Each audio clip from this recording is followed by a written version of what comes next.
Thus, Senior Counsel Reginald Armour remains as head of the Law Association.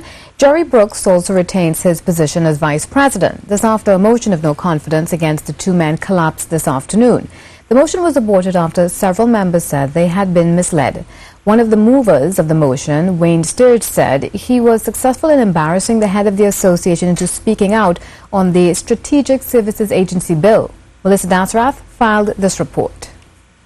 A petition to move a motion of no confidence against the Law Association heads suggested their conduct in relation to the Strategic Services Agency bill served a political interest and not the public's interest. Speaking to the media outside the Hall of Justice, Mr. Armour, who will retain his post as president, said 25 financial members were required to sign a petition to call for a special meeting. However, he said, one was found not to be a financial member, and 13 others wrote letters stating that they had been misled. So instead of voting on the motion, the majority of the membership instead voted to abort the meeting.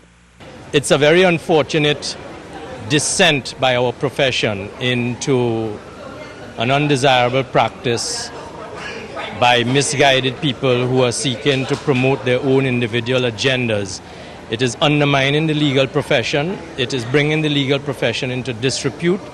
And I am very happy that today a large assembly of right-thinking, rational lawyers rejected this attempt to have the legal profession degenerate into base partisan political nonsense.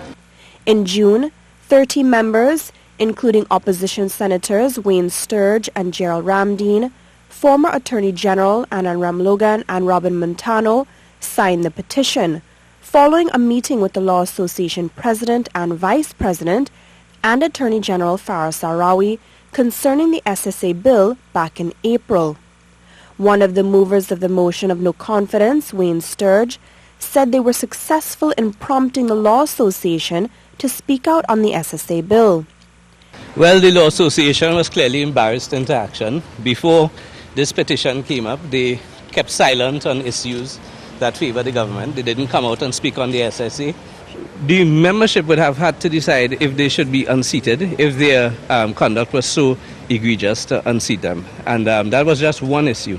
But the other issues was how they misconducted themselves in terms of their failure to represent the public interest on the SSA bill, and we've embarrassed them into now coming out on other areas. So that we succeeded long before we started.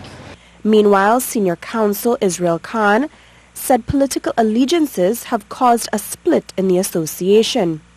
Full house, lawyers, because the people who called for the meeting, the former Attorney General Annan Ramlogan and others who in support of the UNC, they have a perception that the leadership of the association in support of the PNM.